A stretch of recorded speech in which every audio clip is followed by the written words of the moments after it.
ಉಕ್ತಮುಕ್ತಂ ಅಭಿಧೇಯಮುತ್ತಮಂ ವೇದಯನ್ ಅಂತ ಹೇಳುವಾಗ ಶ್ರೀಮದ್ ಆಚಾರ್ಯರ ಗ್ರಂಥಗಳಲ್ಲಿ ಅವರು ತಮ್ಮ ಪ್ರಮೇಯಗಳನ್ನು ನಿರೂಪಣೆ ಮಾಡುವಾಗ ಯಾವುದೇ ವಿಷಯವನ್ನು ಅವರು ನಿರೂಪಣೆ ಮಾಡಿದಾಗ ತಕ್ಷಣದಲ್ಲಿ ಅದಕ್ಕೆ ಒಂದು ಪ್ರಮಾಣದ ಆಧಾರವನ್ನು ಶ್ರೀಮನ್ ಮಧ್ವಾಚಾರ್ಯ ನೀಡುತ್ತಾರೆ. ಉದಾಹರಣೆಗೆ ಬ್ರಹ್ಮಸೂತ್ರ ಭಾಷ್ಯದಲ್ಲಿ ನಾವು ನೋಡಿದಾಗ ಈ ಅಧಿಕಾರಿಗಳು 3 ಬಗೆಯಾಗಿದ್ದಾರೆ ಅನ್ನುವ ಒಂದು ವಿಚಾರವನ್ನು ಅಲ್ಲಿ ಪ್ರಸ್ತಾಪ ಮಾಡಿದಾಗ ಇದನ್ನು ನೀವೇ ಕಲ್ಪನೆ ಮಾಡಿಕೊಂಡು ಹೇಳ್ತಾ ಇದ್ದೀರೋ, ಇದರ ಬಗ್ಗೆ ಏನಾದರೂ ಕೂಡ ಪ್ರಮಾಣಗಳಿದೆಯಾ ಅಂತ ಕೇಳಿದಾಗ ಅದಕ್ಕೆ ತಕ್ಷಣದಲ್ಲಿ ಶ್ರೀಮದಾಚಾರ್ಯ ಹೇಳ್ತಾರೆ ತಚ್ಚೋಕ್ತಂ ಸ್ಕಾಂದೇ. ನೋಡಿ, ಇದು ಸ್ಕಾಂದ ಪುರಾಣದಲ್ಲಿ ಹೀಗೆ ಹೇಳಿದ್ದಾರೆ, ಮತ್ತೊಂದು ಕಡೆಯಲ್ಲಿ ಹೀಗೆ ಹೇಳಿದ್ದಾರೆ ಎಂಬುದಾಗಿ ಆ ಪ್ರಮಾಣಗಳನ್ನು ನೇರವಾಗಿ ನಮಗೆ ಒದಗಿಸುವ ಮೂಲಕವಾಗಿ ಯಾವ ವ್ಯಕ್ತಿಗೂ ಕೂಡ ಇದು ಪ್ರಮಾಣಬದ್ಧ ಹೌದೋ ಅಲ್ವೋ, ಇವರೇ ಸುಮ್ಮನೆ ಕಲ್ಪನೆ ಮಾಡಿ ಹೇಳ್ತಾ ಇದ್ದಾರಾ ಅನ್ನುವ ಗೊಂದಲಕ್ಕೆ ಅವಕಾಶ ಇಲ್ಲದಂತೆ ಅವರು ವಿಪುಲವಾದ ಪ್ರಮಾಣಗಳನ್ನು ಉದಾಹರಿಸುವ ಮೂಲಕವಾಗಿ ತಮ್ಮ ವಿಚಾರಗಳನ್ನು ಅವರು ಸಮರ್ಥಿಸುವ, ಅದನ್ನು ಅರ್ಥೈಸುವಂತಹ ರೀತಿಯನ್ನು ನೋಡಿದಾಗ ಆ ಪ್ರಮಾಣಗಳ ಬಗ್ಗೆ ಪ್ರಮಾಣಾಧೃತವಾದ ವಿಚಾರವನ್ನೇ ಹೇಳಬೇಕು ಅನ್ನುವ ಬಗ್ಗೆ ಶ್ರೀಮದ್ ಆಚಾರ್ಯರಿಗೆ ಇರುವ ಅಭೂತಪೂರ್ವವಾದ ಆ ಕಳಕಳಿಯನ್ನು ನಾವು ಗುರುತಿಸಬಹುದಾಗಿ. ಇದನ್ನು ಗಮನಿಸಿದಂತಹ ಶ್ರೀಮದ್ ಆಚಾರ್ಯರಲ್ಲೇ ಅವರು ಶಾಸ್ತ್ರವನ್ನು ಅಧ್ಯಯನ ಮಾಡಿ ಅನಂತರದಲ್ಲಿ ಅವರ ಶಿಷ್ಯತ್ವವನ್ನು ವಹಿಸಿದ ಶ್ರೀಮದ್ ಆಚಾರ್ಯರ ಸಮಕಾಲೀನರಾಗಿರ್ತಕ್ಕಂತಹ ತ್ರಿವಿಕ್ರಮ ಪಂಡಿತಾಚಾರ್ಯರು, ಅವರು ಆಚಾರ್ಯರ ಈ ಎಲ್ಲ ಗ್ರಂಥಗಳನ್ನು ಅವರು ಸ್ವತಃ ಮೊದಲು ಅಧ್ಯಯನ ಮಾಡಿ ಅದರಿಂದ ಪ್ರಭಾವಿತರಾಗಿ ಅನಂತರದಲ್ಲಿ ಅವರ ಶಿಷ್ಯತ್ವವನ್ನೇ ವಹಿಸಿದಂತಹ ಮಹಾಜ್ಞಾನಿಗಳು. ಅನಂತರದಲ್ಲಿ ಅವರು ಆಚಾರ್ಯರ ಆಜ್ಞೆಯ ಮೇರೆಗೆ ಮಧ್ವಾಚಾರ್ಯರ ಬರೆದ ಬ್ರಹ್ಮಸೂತ್ರ ಭಾಷ್ಯಕ್ಕೆ ಅವರು ಒಂದು ತತ್ವಪ್ರದೀಪ ಅನ್ನುವ ಹೆಸರಿನಿಂದ ಒಂದು ಟೀಕೆಯನ್ನು ರಚನೆ ಮಾಡ್ತಾರೆ. ಆ ಟೀಕೆಯಲ್ಲಿ ಶ್ರೀಮದ್ ಆಚಾರ್ಯರ ಈ ಪ್ರಮಾಣಗಳ ಬಗ್ಗೆ ಇರತಕ್ಕಂಥ ಕಳಕಳಿಯ ವಿಚಾರವನ್ನು ಅವರು ಪ್ರಸ್ತಾಪ ಮಾಡುವಾಗ ಅವರೊಂದು ಮಾತನ್ನು ಹೇಳ್ತಾ ಇದ್ದಾರೆ. ನೋಡಿ, ಶ್ರೀಮದ್ ಆಚಾರ್ಯರ ಆ ಗ್ರಂಥಗಳನ್ನು ನಾವು ನೋಡುವಾಗ ಎಲ್ಲ ಕಡೆಯಲ್ಲೂ ಕೂಡ ಒಂದೊಂದು ಪ್ರಮಾಣವನ್ನು ಅವರು ಅದಕ್ಕೆ ಆಧಾರವಾಗಿ ಕೊಟ್ಟೆ ಅವರು ತಿಳಿಸ್ತಾರೆ. ಆದರೆ ನಿಜವಾಗಲೂ ಕೂಡ ನಮಗೆ ಶ್ರೀಮದ್ ಆಚಾರ್ಯರು ಯಾವುದೇ ಪ್ರಮಾಣವನ್ನು ಅವರು ಆಧಾರವಾಗಿ ಕೊಟ್ಟು ನೋಡಿ ಹೀಗೆ ಪ್ರಮಾಣ ಇದೆ, ಅದಕ್ಕೋಸ್ಕರ ಇದನ್ನು ನೀವು ಒಪ್ಪಬೇಕು ಅಂತ ಅವರು ನಮಗೆ ಹೇಳಬೇಕಾಗಿಲ್ಲ. ಯಾಕೆ ಅಂದರೆ ಅವರು ಹೇಳಿದ್ದೆಲ್ಲ ನಮಗೆ ಪ್ರಮಾಣವಾಗಿದೆ. ಯಾಕೆ ಅಂದರೆ ಸರ್ವಜ್ಞತ್ವಾದ ಅವಿಪ್ರಲಂಬಕತ್ವಾತ್. ಶ್ರೀಮದ್ ಆಚಾರ್ಯರ ಬಗ್ಗೆ ಅವರಿಗೆ ಎಷ್ಟು ದೀಕ್ಷೆ ಇದೆ ಅಂತಂದರೆ ತ್ರಿವಿಕ್ರಮ ಪಂಡಿತಾಚಾರ್ಯರು ಹೇಳ್ತಾ ಇದ್ದಾರೆ, ಯದ್ಯಪ್ಯಾಚಾರ್ಯ ಸ್ವೋಕ್ತಾರ್ಥೇ ಸ್ವಯಮೇವ ಪ್ರಮಾಣಂ ಸರ್ವಜ್ಞತ್ವಾತ್ ಅವಿಪ್ರಲಂಬಕತ್ವಾತ್ ತಥಾಪಿ ಸ್ಕಾಂದೇ ಚ ಉಕ್ತಂ ಇತಿ ಪ್ರೌಢವಾದಂ ಕರೋತಿ ಅನ್ನುವ ಮಾತಿನಿಂದ ತ್ರಿವಿಕ್ರಮ ಪಂಡಿತಾಚಾರ್ಯ ಹೇಳ್ತಾ ಇದ್ದಾರೆ. ನೋಡಿ, ಶ್ರೀಮದ್ ಆಚಾರ್ಯರು ಸರ್ವಜ್ಞರು, ಮತ್ತು ಅವರಿಗೆ ಗೊತ್ತಿಲ್ಲದೆ ಏನೋ ತಪ್ಪು ಹೇಳಿದ್ದಾರೆ ಅಂತ ನಾವು ವಿಚಾರ ಮಾಡಲಿಕ್ಕೆ ಬರೋದಿಲ್ಲ. ಆದ್ದರಿಂದ ಅವರ ಬುದ್ಧಿಯಲ್ಲಿ ಸಕಲ ವೇದ ಉಪನಿಷತ್ತುಗಳು ನಿರಂತರವಾಗಿ ಅನುರಣಿಸ್ತಾ ಇರತಕ್ಕಂಥವುಗಳಾಗಿದೆ. ಯಾವಾಗಲೂ ಕೂಡ ವಾಯುದೇವರು ಅವರು ಮಧ್ವರೂಪದಿಂದ ಮಾಡತಕ್ಕಂತಹ ವ್ಯಾಪಾರವೇನು ಅಂದರೆ 4 ವೇದಗಳು, ಅನಂತರದಲ್ಲಿ ಮಹಾಭಾರತ, ಮೂಲ ರಾಮಾಯಣ ಇತ್ಯಾದಿ ಗ್ರಂಥಗಳನ್ನು ನಿರಂತರ ಮನನ ಮಾಡ್ತಾ ಅಲ್ಲಿರುವ ವಿಚಾರಧಾರೆಗಳಿಂದ ಅವರು ಆನಂದವನ್ನು ಪಡೆಯತಕ್ಕಂಥವರಾಗಿದ್ದಾರೆ. ಅವರಿಗೆ ಗೊತ್ತಿಲ್ಲದೆ ಇರತಕ್ಕಂಥ ವಿಚಾರವೇ ಯಾವುದು ಕೂಡ ಇಲ್ಲ. ಹಾಗಿರುವಾಗ ಅಲ್ಪರಾಗಿರ್ತಕ್ಕಂತಹ ನಾವು ನಮಗೆ ಅದನ್ನೆಲ್ಲ ಅನ್ವೇಷಣೆ ಮಾಡಲಿಕ್ಕೆ ಆಗೋದಿಲ್ಲ. ಶ್ರೀಮದಾಚಾರ್ಯ ಅದೆಲ್ಲವನ್ನು ಬಲ್ಲವರಾಗಿ ಈ ವಿಷಯ ಹೀಗಿದೆ ಅಂತ ಹೇಳಿದರೆ ಸಾಕು, ಅದನ್ನೇ ನಾವು ಕಣ್ಣು ಮುಚ್ಚಿಕೊಂಡು ನಾವು ಒಪ್ಕೊಳ್ಳಬಹುದಾಗಿದೆ. ಏಕೆಂದರೆ ಅವರ ಬಗ್ಗೆ ನಮಗೆ ಅಷ್ಟು ವಿಶ್ವಾಸ ಇದೆ. ಅದಕ್ಕೆ 2 ಕಾರಣವನ್ನು ಅವರು ಹೇಳಿದ್ದಾರೆ. ಒಂದು, ಮಧ್ವಾಚಾರ್ಯ ಸರ್ವಜ್ಞರಾಗಿರೋದು, ಇನ್ನೊಂದು ಅವರಿಗೆ ಮೋಸ ಮಾಡುವ ಉದ್ದೇಶ ಎಂಬತಕ್ಕಂಥದ್ದಿಲ್ಲ.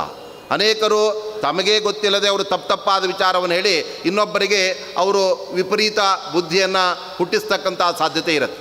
ಮತ್ತೆ ಕೆಲವರಿಗೆ ತಾವು ಸರಿಯಾಗಿ ತಿಳ್ಕೊಂಡಿರ್ತಾರೆ, ಆದರೆ ಇನ್ನೊಬ್ಬರಿಗೆ ತಪ್ಪು ದಾರಿಯಲ್ಲಿ ಎಳೆಯಬೇಕು ಅನ್ನುವ ಉದ್ದೇಶದಿಂದಲೇ ತಪ್ಪಾದ ವಿಚಾರಗಳನ್ನು ಹೇಳ್ತಾ ಇರ್ತಾರೆ. ನೋಡಿ, ಈ ರಸ್ತೆ ಇಲ್ಲಿಗೆ ಹೋಗುತ್ತಾ ಅಂದರೆ ಅವನಿಗೆ ಗೊತ್ತಿರುತ್ತೆ ಎಲ್ಲಿ ಹೋಗುತ್ತೆ ಅಂತ, ಅದು ಬೇರೆ ರಸ್ತೆ ಹೇಳಿ ಅವ್ರಿಗೆ ಮೋಸ ಮಾಡ್ತಾ ಇರ್ತಾನೆ. ಹಾಗಾದರೆ ಅಂಥ ವರ್ಗವೂ ಕೂಡ ಅನೇಕ ಕಡೆಗಳಲ್ಲಿ ಇದೆ. ಆದರೆ ಶ್ರೀಮದ್ ಆಚಾರ್ಯರಿಗೆ ಯಾವತ್ತೂ ಕೂಡ ಇನ್ನೊಬ್ಬರಿಗೆ ಮೋಸ ಮಾಡಬೇಕು ಅನ್ನುವ ಉದ್ದೇಶವೇ ಅವ್ರಿಗಿಲ್ಲ. ಅನಂತರದಲ್ಲಿ ಅವರು ತಪ್ಪಾಗಿ ತಿಳಿಯತಕ್ಕಂಥದ್ದಂತೂ ಎಲ್ಲೂ ಸಾಧ್ಯವೇ ಇಲ್ಲ. ಹಾಗಾಗಿ ಅವರು ಸರ್ವಜ್ಞರಾಗಿ ಅವರು ಎಲ್ಲರಲ್ಲೂ ಕೂಡ ಪ್ರಾಮಾಣಿಕವಾಗಿ ಕಳಕಳಿಯಿಂದ ಇದ್ದ ವಿಚಾರವನ್ನು ತಿಳಿಸಬೇಕು ಅನ್ನೋದಕ್ಕೋಸ್ಕರವೇ ಅವರು ಭೂಲೋಕದಲ್ಲಿ ಅವತಾರ ಮಾಡಿದ್ದರಿಂದ ಅಂತಹ ಶ್ರೀಮದ್ ಆಚಾರ್ಯರು ನೋಡಿ ಈ ಸ್ಕಾಂದ ಪುರಾಣದಲ್ಲಿ ಹೀಗೆ ಹೇಳಿದೆ, ಆದ್ದರಿಂದ ಹೀಗೆ ಈ ವಿಚಾರವನ್ನು ನಾವು ತಿಳಿಯಬೇಕು. ಮತ್ತೊಂದು ಕಡೆ ಬೃಹತ್ ಸಂಹಿತೆ ಅದರಲ್ಲಿ ಹೀಗೆ ಹೇಳಿದೆ. ಇದೆಲ್ಲ ನಮಗೆ ಮಧ್ವಾಚಾರ್ಯ ಹೇಳಲೇಬೇಕಾಗಿಲ್ಲ. ಆದರೂ ಕೂಡ ಯಾರಾದರೂ ಒಬ್ಬ ಮೂರ್ಖ ಎಲ್ಲಿ ಶ್ರೀಮದ್ ಆಚಾರ್ಯ ಹೇಳಿದಾರ್ರಿ ಅದಕ್ಕೇನಾದರೂ ಪ್ರಮಾಣ ಇದೆಯಾ ಅಂತ ಕೇಳಿದರೆ ಅಂಥವರಿಗೋಸ್ಕರ ಬೇಕಾದರೂ ಅವರ ಪ್ರಮಾಣ ಹೇಳಿ, ಆದರೆ ನಾವು ಯಾವತ್ತೂ ಅವರ ಪ್ರಮಾಣದ ಬಗ್ಗೆ ನಾವು ಪ್ರಶ್ನೆ ಮಾಡೋದಿಲ್ಲ. ಅವರ ಪ್ರಾಮಾಣಿಕತೆಯೇ ಅದು ಪ್ರಶ್ನಾತೀತವಾಗಿದೆ. ಅದಕ್ಕೋಸ್ಕರ ಅವ್ರು ಹೇಳಿದ್ದೆಲ್ಲ ನಮಗೆ ಪ್ರಮಾಣ. ಆದರೂ ಕೂಡ ವಿಪುಲವಾದ ಪ್ರಮಾಣಗಳನ್ನು ಅವರೇನು ಉಲ್ಲೇಖಿಸ್ತಾ ಇದ್ದಾರಲ್ಲ, ಅದು ನಿಜವಾಗಲೂ ಕೂಡ ಅದು ಪ್ರೌಢವಾದ ಅವ್ರದ್ದು. ಅಂದರೆ ಅದರ ಅಗತ್ಯವಿಲ್ಲದೆ ಇದ್ದರೂ ಕೂಡ ಇಂಥವ್ರು ಯಾರಾದರೂ ಮುಂದೆ ಪ್ರಶ್ನೆ ಮಾಡಬಾರ್ದು, ಅದಕ್ಕೋಸ್ಕರ ಮೊದಲೇ ಹೇಳಿಬಿಡೋಣ ಅಂತ ಆ ಒಂದು ಕಳಕಳಿಯಿಂದ ಹೇಳಿದಾರಾದ್ದರಿಂದ ಅವರ ಗ್ರಂಥಗಳಲ್ಲಿ ನಮಗೆ ಆ ರೀತಿಯಾಗಿರ್ತಕ್ಕಂತಹ ನಿಷ್ಠೆ ಇದೆ ಅಂತ ಅವರು ಹೇಳ್ತಾ ಇದ್ದಾರೆ. ಮತ್ತು ಇನ್ನೊಂದು ಅಂಶವನ್ನು ಹೇಳ್ತಾ ಇದ್ದಾರೆ ನೋಡಿ, ಒಬ್ಬರು ಭಾಷ್ಯಕಾರರು ಅಂತ ಆಗಬೇಕಾದರೆ, ಒಬ್ಬ ನಿಜವಾದಂತಹ ದಾರ್ಶನಿಕ ಒಳ್ಳೆ ವಿಚಾರವನ್ನು ಹೇಳಬೇಕಾದರೆ ಆತನಲ್ಲಿ ಕೆಲವು ಲಕ್ಷಣಗಳೆಲ್ಲ ಇರಬೇಕು ಅಂತಿದೆ.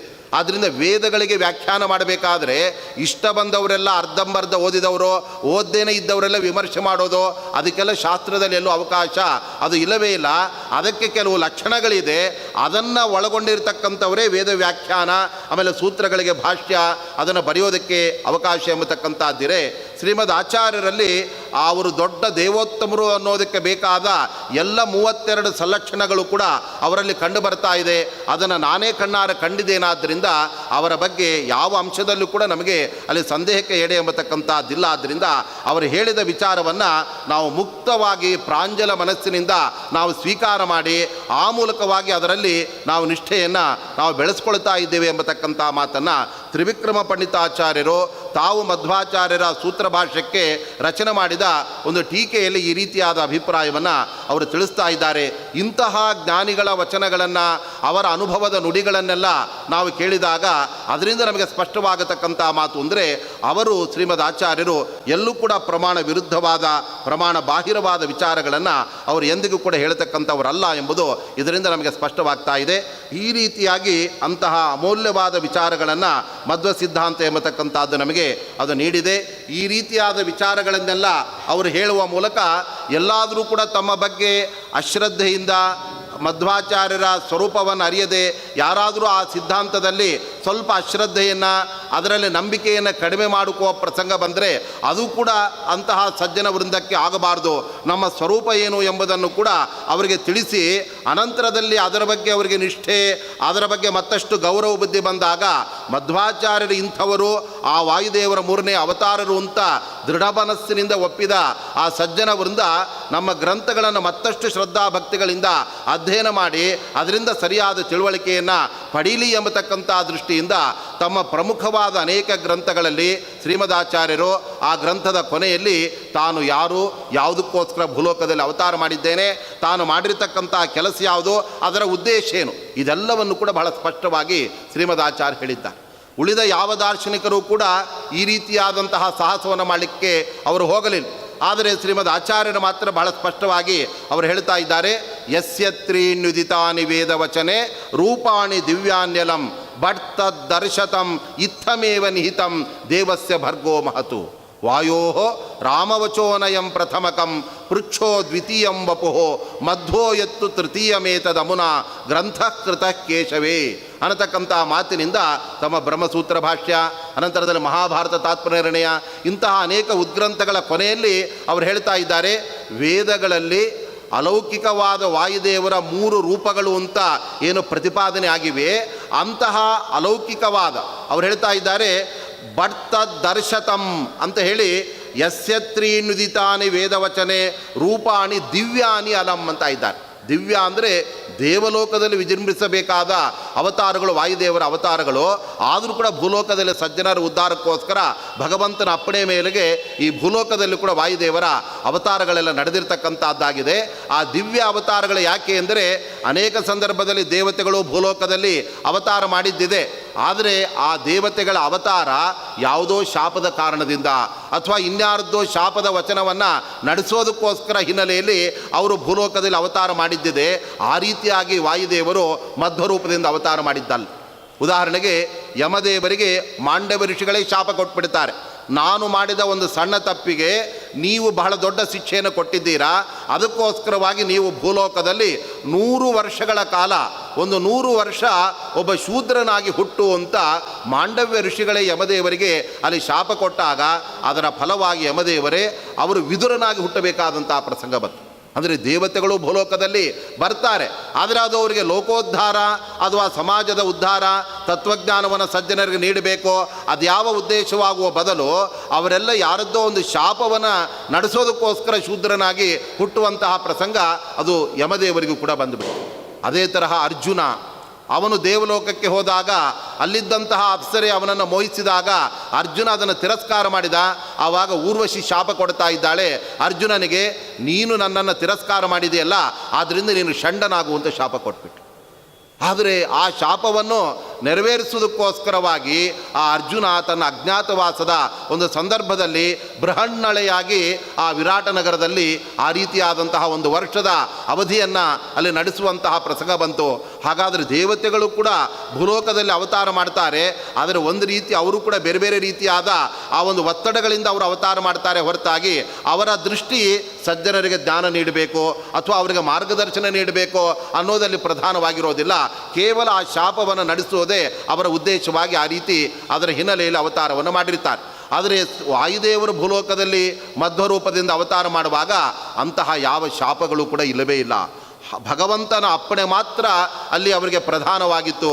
ಆದ್ದರಿಂದ ಭಗವಂತ ಹೇಳ್ತಾ ಇದ್ದಾನೆ, ನೀವು ಭೂಲೋಕದಲ್ಲಿ ಅವತಾರ ಮಾಡಿ ಈ ರೀತಿಯಾಗಿ ನನ್ನ ನಿಜವಾದ ಸ್ವರೂಪವನ್ನು ಸಜ್ಜನ ವೃಂದಕ್ಕೆ ತಿಳಿಸಿ ಅದರಿಂದ ಅವರ ಮನಸ್ಸಿಗೆ ಆನಂದವನ್ನು ಉಂಟು ಮಾಡಿ ಅಂತ ಭಗವಂತನೇ ವಾಯುದೇವರನ್ನು ಕರೆದು, ನಿಮ್ಮಲ್ಲಿ ಅಂತಹ ಯೋಗ್ಯತೆ ಇದೆ, ಆ ಕಾರ್ಯವನ್ನು ಮಾಡೋದಕ್ಕೆ ನೀವು ಸಮರ್ಥರಾಗಿದ್ದೀರಿ, ಆದ್ದರಿಂದ ಅವತಾರ ಮಾಡಬೇಕು ಅಂತ ಭಗವಂತ ಅಪ್ಪಣೆ ಮಾಡಿದಾಗ ಆ ದೇವರ ಅಪ್ಪಣೆ, ಪ್ರಾರ್ಥನೆಯ, ಆಮೇಲೆ ಸಕಲ ದೇವತೆಗಳ ಪ್ರಾರ್ಥನೆ, ಆ ಭಗವಂತನ ಅಪ್ಪಣೆ, ಇವೆರಡನ್ನು ನಿಮಿತ್ತವಾಗಿಟ್ಕೊಂಡು ವಾಯುದೇವರು ಭೂಲೋಕದಲ್ಲಿ ಅವರು ಅವತಾರ ಮಾಡಿದ್ದರಿಂದ ಯಸ್ಯತ್ರೀನ್ನಿ ಉದಿತಾನಿ ವೇದವಚನೆ ರೂಪಾಣಿ ದಿವ್ಯಾನ್ಯಲಂ ಅಂತ ಹೇಳ್ತಾ ಇದ್ದಾರೆ. ಅಲೌಕಿಕವಾದ ರೂಪಗಳು, ಯಾವುದೋ ಒಂದು ಸಣ್ಣ ಸಂದರ್ಭ ಅದನ್ನು ನೆರವೇರಿಸುವುದಕ್ಕೆ ಹೀಗೆ ಬಂದು ಹೀಗೆ ಹೋಗಿರ್ತಕ್ಕಂಥ ರೂಪಗಳು ವಾಯುದೇವರ ಅವತಾರ ರೂಪಗಳಲ್ಲ. ಆದ್ದರಿಂದ ಅಂತಹ ವಾಯುದೇವರ ಆ ವೇದ ಪ್ರತಿಪಾದ್ಯರಾದ ವಾಯುದೇವರ ಮೊದಲ ಅವತಾರ ಅದು ತ್ರೇತಾಯುಗದಲ್ಲಿ ನಡೆದಿರ್ತಕ್ಕಂಥದ್ದು.